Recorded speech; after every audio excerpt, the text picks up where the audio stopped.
No jantar em família, meu pai anunciou algo que mudou tudo: minha casa seria vendida para comprar o apartamento da minha irmã grávida. Não foi um pedido. Foi uma decisão.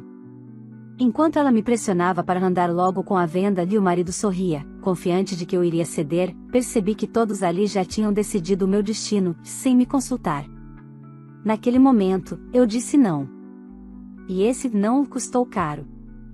Vieram ameaças, mentiras, tentativas de me expor e até negociações feitas pelas minhas costas usando o que era meu.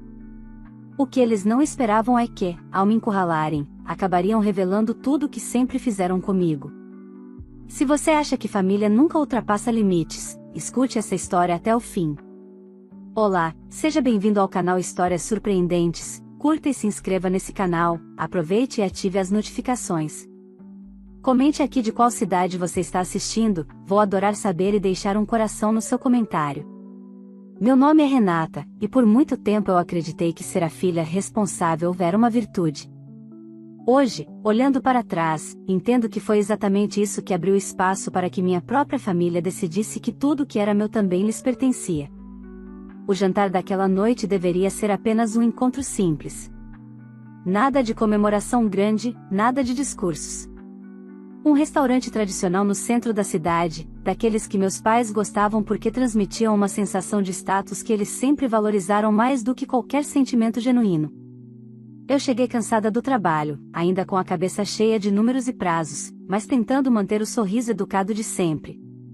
À mesa estavam meus pais, Eduardo e Helena, minha irmã mais nova, Larissa, grávida de poucos meses, e o marido dela, Caio, que desde o início da noite parecia estranhamente confortável, como se estivesse prestes a receber uma boa notícia que só ele conhecia. Assim que os pedidos chegaram e os talheres começaram a tilintar, meu pai pigarreou. Aquele gesto simples sempre significava que algo importante, ou desagradável, estava prestes a ser dito. Eu senti um aperto no estômago, uma intuição antiga, conhecida, aquela sensação de que eu seria, mais uma vez, colocada contra a parede. Renata, ele começou, com a voz firme demais para quem dizia falar com carinho, nós precisamos resolver uma situação em família. Minha mãe concordou imediatamente, como se aquilo já tivesse sido ensaiado. Larissa apoiou a mão na barriga ainda quase imperceptível e suspirou, dramática. Caio sorriu. Um sorriso confiante demais. Sua irmã está grávida, meu pai continuou, como se essa fosse uma novidade para mim, e ela e o Caio não podem mais continuar pagando aluguel. Não é uma situação adequada para um bebê. Eu não disse nada. Apenas esperei. Aprendi cedo que o silêncio costuma ser o prenúncio da exigência. Então decidimos o seguinte, ele concluiu, sem hesitar, sua casa será vendida para cobrir os custos do novo apartamento da sua irmã. Assim eles conseguem sair do aluguel e começar essa nova fase com segurança. Por alguns segundos, achei que tivesse ouvido errado. Minha casa. A casa que eu comprei sozinha, com anos de trabalho, jornadas longas, noites sem dormir e renúncias que ninguém naquela mesa jamais fez. Antes que eu pudesse responder, Larissa se adiantou, com um sorriso doce que nunca foi sinônimo de gentileza. Mana, anda logo com essa venda, hein? Disse, como se estivesse falando de um favor simples, a gente precisa se mudar em 2 meses, no máximo. Caio apertou a mão dela e sorriu ainda mais, satisfeito, como alguém que já se considerava dono de algo que nunca foi seu. Foi naquele instante que algo dentro de mim se rompeu. Não, e eu disse, firme, antes que qualquer outro comentário surgisse. Isso não vai acontecer. O silêncio caiu pesado sobre a mesa. Minha mãe arregalou os olhos. Meu pai franziu a testa, indignado. Larissa me olhou como se eu tivesse cometido uma traição imperdoável. Como assim, Renata? Minha mãe reagiu. Você sabe que família precisa ajudar família. Foi ali que percebi, eles não estavam pedindo. Nunca estiveram. Eles haviam decidido. E esperavam, como sempre, que eu apenas obedecesse. Mal sabiam eles que aquele não era apenas uma resposta. Era o começo de algo que mudaria tudo. A partir daquele jantar, meus pais, minha irmã mimada e o marido dela aprenderiam, da forma mais dura possível, que eu não era mais a conta de emergência da família. E eu não recuaria. Meu não ainda ecoava na mesa quando meu pai apoiou as duas mãos sobre o tampo, inclinando o corpo na minha direção como se quisesse me intimidar pelo simples gesto. Renata, não fala besteira, disse, em tom baixo, mas carregado de irritação. A decisão já foi pensada. Você tem condições, sua irmã não. Minha mãe entrou logo em seguida, com aquela voz doce que sempre usava antes de atacar. Você mora sozinha, numa casa grande demais para você. Enquanto isso, sua irmã grávida passando aperto em apartamento alugado. Você não acha isso injusto? Larissa suspirou alto, teatral. Eu nunca imaginei que você fosse ser tão fria comigo num momento desses, disse, passando a mão na barriga. Eu sou sua irmã. Eu respirei fundo. Pela primeira vez em anos, não para engolir o choro, mas para manter a calma. Vocês estão falando da minha casa como se fosse um carro velho, algo que dá para vender por impulso, respondi. Aquela casa é o resultado de tudo que eu construí sozinha. E não vai ser vendida. Caio se inclinou na cadeira, cruzando os braços, ainda sorrindo. Renata, vamos ser práticos, disse. A gente não tá te pedindo um favor qualquer. É pelo bem do bebê. Você pode comprar outra depois. Ali estava ele. O homem que nunca me ligou para perguntar como eu estava, mas agora decidia o destino do meu patrimônio. Não, repeti, olhando diretamente para ele. Não vou comprar outra depois. Não vou vender agora.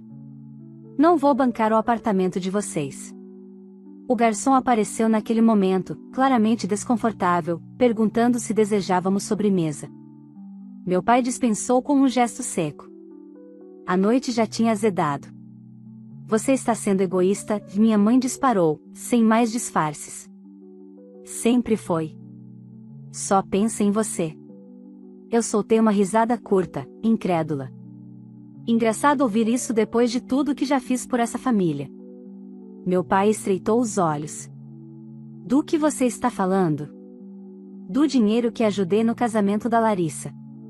Do valor que cobri quando vocês quase perderam a casa. Das vezes em que paguei coisas que ninguém nunca fez questão de devolver, enumerei, uma a uma. Isso sem nunca jogar na cara de ninguém. Larissa se mexeu, incomodada. Isso não vem ao caso agora. Vem sim, respondi. Porque vocês não estão pedindo ajuda. Estão exigindo. E acham que eu sou obrigada a aceitar. Minha mãe respirava rápido, visivelmente alterada. Se você não fizer isso, Renata, não conte com a gente, disse, numa ameaça mal disfarçada. Eu a encarei com firmeza. Vocês já não estão comigo. Nunca estiveram. Só estavam com o que eu podia oferecer. O silêncio voltou a se espalhar, mas agora era pesado, hostil. As mesas ao redor fingiam não ouvir, embora tudo estivesse claro demais. Larissa se inclinou para frente, o tom finalmente perdendo o verniz. Então é isso? Você vai deixar sua irmã grávida se virar sozinha? Você não está sozinha, respondi. Você tem marido, tem pais. Só não tem mais a mim como solução automática. Caio se levantou, irritado. Isso não vai ficar assim. Meu pai concordou, fechando a cara. Vamos conversar depois. Em casa. Isso não acabou. Eu me levantei também, pegando minha bolsa. Acabou sim, disse. Pelo menos do jeito que vocês estão acostumados. Saí do restaurante sem olhar para trás, sentindo as pernas tremerem só quando cheguei do lado de fora. O ar da rua parecia mais leve do que o daquele jantar sufocante. Enquanto caminhava até o carro, meu celular começou a vibrar. Mensagens chegando uma atrás da outra. Nenhuma delas perguntava como eu estava. Todas cobravam, acusavam, pressionavam. Ali, sozinha no estacionamento, eu entendi algo com uma clareza assustadora. Aquele jantar não tinha sido um pedido. Tinha sido um teste. E eu tinha acabado de falhar, para eles. Mas, pela primeira vez na vida, tinha passado para mim mesma. E o que minha família ainda não sabia era que aquela negativa era só o começo. Eu não iria apenas dizer não. Eu iria desmontar, peça por peça, tudo o que eles achavam que podiam fazer comigo. Na manhã seguinte ao jantar, acordei com a sensação de que tinha atravessado um ponto sem volta. O celular estava virado para baixo na mesa de cabeceira, mas eu não precisava olhar para saber, minha família não lidava bem com negativas. Nunca lidou. Quando finalmente desbloqueei a tela, vieram as confirmações. Mensagens da minha mãe, longas, cheias de frases que misturavam culpa e falsa preocupação. Do meu pai, curtas e secas, exigindo que eu pensasse melhor. De Larissa, áudios chorosos falando do bebê, do medo, da urgência. E, como se não bastasse, uma mensagem de Caio, direta demais: a gente precisa resolver isso como adultos. Aquilo me deu náusea. Passei anos sendo adulta por todos eles. E agora, justamente quando decidi não ceder, virei a imatura da história. Bloqueei um por um. Não por impulso, mas por necessidade. Eu precisava de silêncio para organizar algo que começava a se desenhar na minha cabeça desde o momento em que ouvi meu pai anunciar a venda da minha casa como se fosse um bem coletivo. No trabalho, mal consegui me concentrar. A cada planilha aberta, surgia a imagem do sorriso satisfeito de Caio à mesa. Ele já tinha feito as contas. Já se via morando num apartamento pago com o esforço que não era dele. Na hora do almoço, meu pai apareceu no meu escritório. Sem avisar. A recepcionista ainda tentou argumentar, mas ele passou por ela como se tivesse direito a tudo naquele lugar também. Entrou na minha sala sem bater. Você bloqueou a família, disse, cruzando os braços. Isso é ridículo. Ridículo é aparecer aqui sem ser convidado, respondi, fechando o notebook. O que você quer? Resolver essa situação, disse, sentando-se sem pedir permissão. Sua mãe está passando mal. Larissa está chorando o dia inteiro. Você criou um problema desnecessário. Eu ri, sem humor, que eu não criei problema nenhum. Eu apenas disse não. Ele inclinou o corpo para frente. Você sempre foi assim. Guarda rancor, faz drama. Mas no fundo sabe que vai acabar ajudando.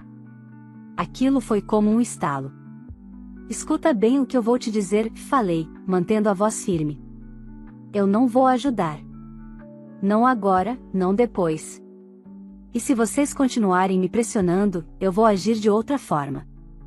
Ele me olhou com desprezo. Vai fazer o quê? Processar a própria família? Se for preciso, respondi, sem piscar. Meu pai se levantou, vermelho de raiva. Você está se achando melhor do que todo mundo agora. Não, respondi. Só cansei de ser usada. Ele saiu batendo a porta. Minhas mãos tremiam, mas não de medo. Era raiva acumulada, finalmente encontrando espaço. Naquela noite, recebi uma ligação de um número desconhecido. Atendi por reflexo. Renata, é a dona Sônia, do cartório, disse a voz do outro lado. Estou ligando porque seus pais solicitaram informações sobre o imóvel no seu nome. Meu coração disparou. Que tipo de informações? Perguntaram sobre possibilidade de venda, ônus, documentação. Ela hesitou. Achei estranho, porque só a proprietária pode autorizar isso. A ficha caiu com força. Eles estavam tentando vender minha casa sem o meu consentimento. Agradeci, desliguei e fiquei alguns minutos parada, olhando para a parede. Não era mais só pressão emocional. Era invasão. Era tentativa de tomar algo que nunca foi deles. Peguei minha bolsa, entrei no carro e dirigi direto até o escritório de um advogado indicado por uma colega de trabalho. Enquanto explicava tudo, percebi algo que me assustou. Eu não estava mais triste. Estava lúcida. Renata, e ele disse, após ouvir tudo com atenção, o que sua família está tentando fazer é grave. E você precisa se proteger. Na saída, senti um peso estranho no peito. Não de dúvida, mas de constatação. A partir daquele momento, eu não estava mais apenas me defendendo. Eu estava me preparando para reagir. E minha família ainda não fazia ideia do quanto aquela tentativa de me passar por cima custaria caro. Saí do escritório do advogado com uma pasta fina debaixo do braço e a cabeça estranhamente leve. Não era alívio. Era clareza. Pela primeira vez, eu tinha provas de que não estava exagerando, de que aquela sensação constante de invasão tinha fundamento. Meu pai não tinha ido ao meu trabalho para conversar. Ele tinha ido medir até onde podia ir comigo. E tinha ido longe demais. Naquela noite, cheguei em casa e encontrei minha mãe sentada na sala. Sentada, não. Instalada. Como se aquele espaço ainda fosse dela. A chave reserva que eu havia confiado anos atrás continuava em poder dela. Mais um erro meu. Você enlouqueceu de vez? Ela disparou assim que me viu. Seu pai saiu humilhado do seu trabalho. Fechei a porta com calma e larguei a bolsa sobre a mesa. O que você está fazendo aqui, mãe? Vim resolver isso, respondeu, levantando-se. Antes que você destrua a família de vez. Engraçado, retruquei, porque a família não teve nenhum problema em tentar vender minha casa pelas minhas costas. O rosto dela empalideceu por um segundo. Foi rápido, mas eu vi. Ninguém tentou vender nada, disse, defensiva. Seu pai só foi se informar. Mentira, respondi, sem elevar a voz. E eu já falei com um advogado. Foi como se eu tivesse puxado um tapete invisível. Ela se sentou de novo, tensa. Advogado pra quê, Renata? Você vai mesmo transformar isso numa guerra? Vocês transformaram no momento em que decidiram que minha casa era moeda de troca. Ela cruzou os braços. Você sempre foi difícil. Desde criança. Nunca pensou no coletivo. Aquilo doeu menos do que teria doído antes. Eu pensei no coletivo a vida inteira, disse. Só esqueci de mim. E isso acabou. Ela respirou fundo, mudando a estratégia. Larissa está desesperada. O aluguel vence. O dono pediu o imóvel. Eles precisam sair em 60 dias. Não é problema meu. É sua irmã. É uma mulher adulta, casada, que decidiu ter um filho, respondi. E que contou com a minha casa antes mesmo de me perguntar. Minha mãe levantou a voz. Você vai deixar sua própria sobrinha sem teto? Eu senti algo endurecer dentro de mim. Não ouse colocar isso em mim. O silêncio se espalhou pesado. Pela primeira vez, ela não tinha argumento pronto. Se você não ajudar, disse por fim, não espere mais nada da gente. Eu caminhei até a porta e a abri. A saída é por ali. Ela me encarou, incrédula. Você está me expulsando? Estou colocando limites. Ela saiu sem dizer mais nada, batendo a porta com força. Eu encostei nela por alguns segundos, sentindo o coração disparado. Doía. Claro que doía. Mas doía menos do que continuar sendo invadida. Na manhã seguinte, o ataque veio por outro lado. Mensagens de parentes que eu mal falava. Tias, primos, até uma madrinha distante. Todos com a mesma versão, eu era fria, ingrata, estava abandonando minha irmã grávida. A narrativa já tinha sido construída, e eu era a vilã. Mas o que realmente me fez perder o fôlego foi a ligação do banco. Senhora Renata, recebemos uma tentativa de simulação de financiamento usando seu imóvel como garantia. Meu estômago revirou. Quem fez isso? Seu pai consta como solicitante, respondeu a atendente, cautelosa. Desliguei com as mãos geladas. Eles não tinham parado.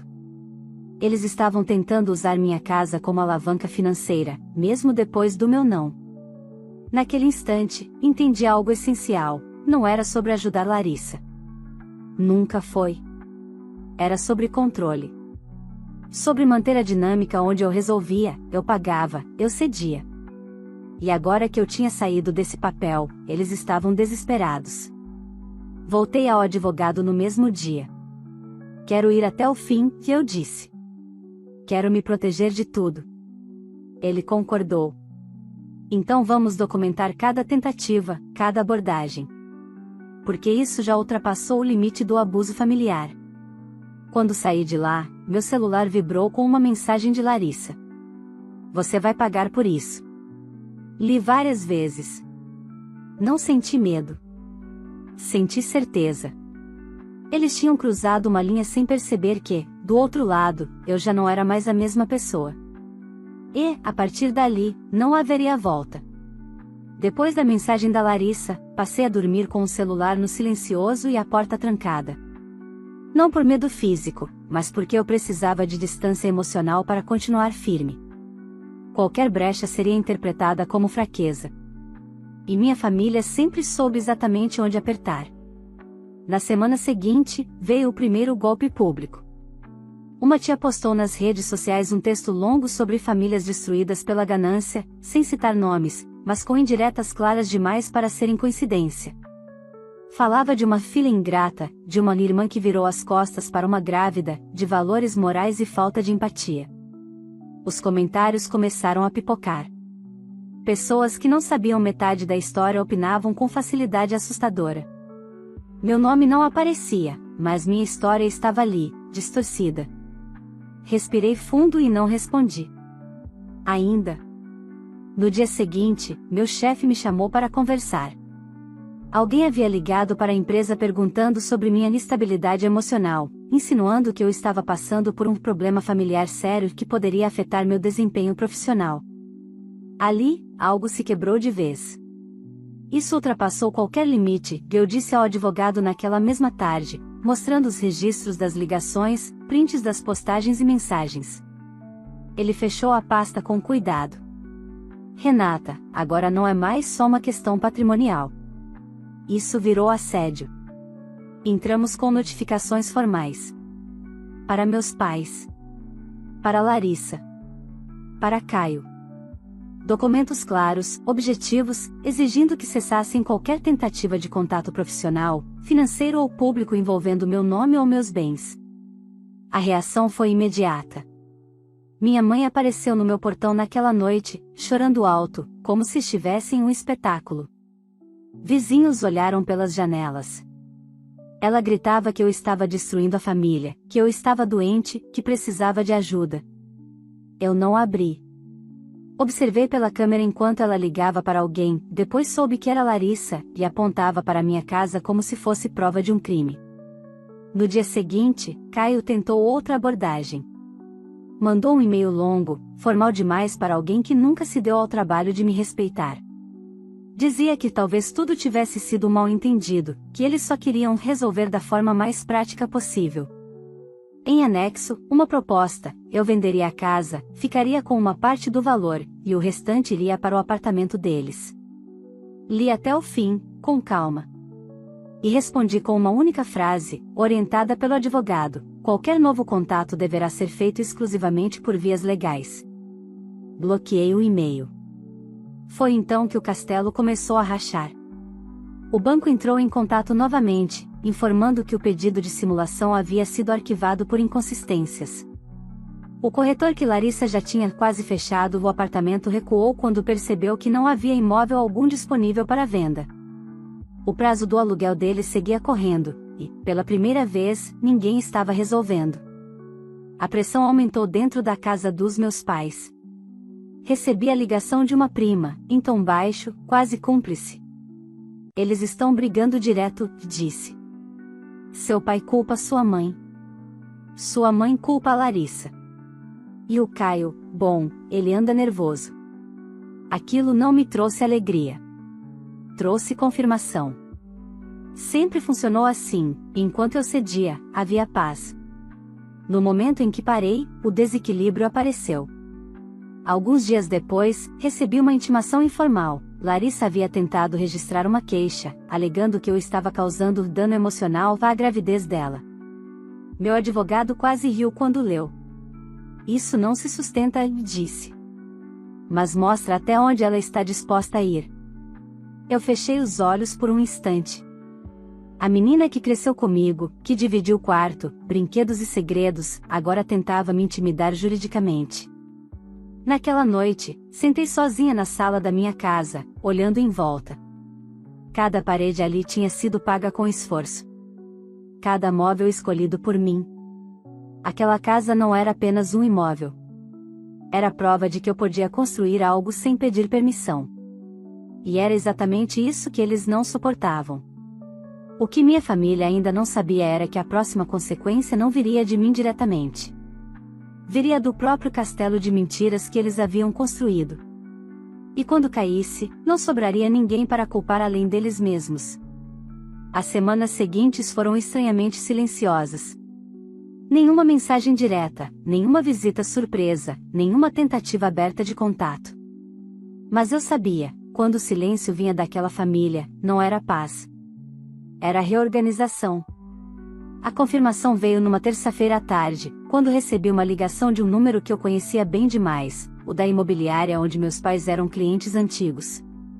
Renata, estou ligando para confirmar uma informação, disse a corretora, com a voz cautelosa. Seu pai nos procurou dizendo que vocês tinham entrado em acordo para vender sua casa.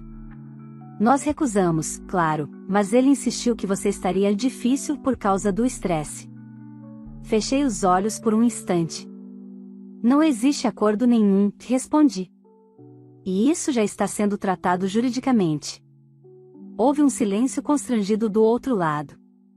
Entendo, achei melhor te avisar. Agradeci e desliguei.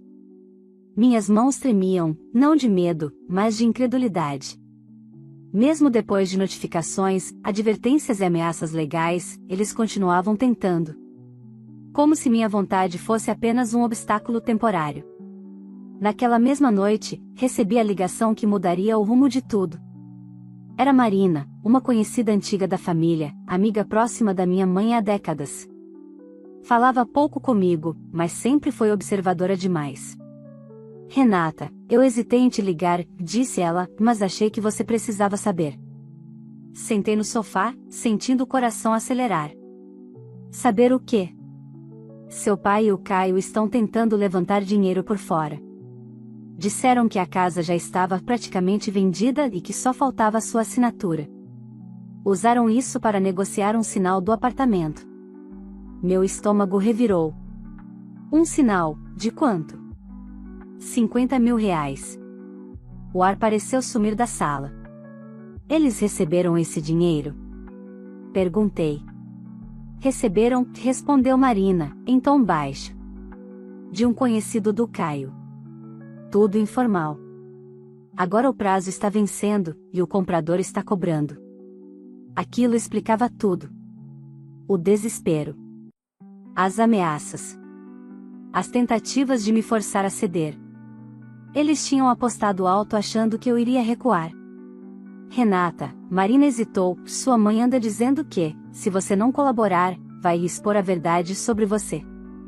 Soltei uma risada amarga. Que verdade?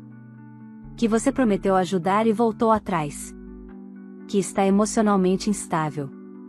Que precisa de tratamento. A linha foi ficando cada vez mais clara. Obrigada por me avisar, e eu disse. De verdade. Depois que desliguei, fiquei alguns minutos imóvel. Não era apenas ganância. Era fraude. Era mentira deliberada usando meu nome e meu patrimônio. No dia seguinte, meu advogado confirmou, aquilo configurava crime. Eles se comprometeram financeiramente usando um bem que não é deles, explicou. E agora estão pressionando você para cobrir o rombo. E se eu não fizer nada? Então a responsabilidade cai sobre quem assinou e prometeu. Pela primeira vez, eu vi o medo real surgir nos olhos dos meus pais, mesmo à distância. Recebi um áudio da minha mãe naquela noite. A voz estava diferente. Menos autoritária. Mais quebrada. Renata, nós precisamos conversar. Isso saiu do controle. Apaguei sem responder. Algumas horas depois, foi Larissa.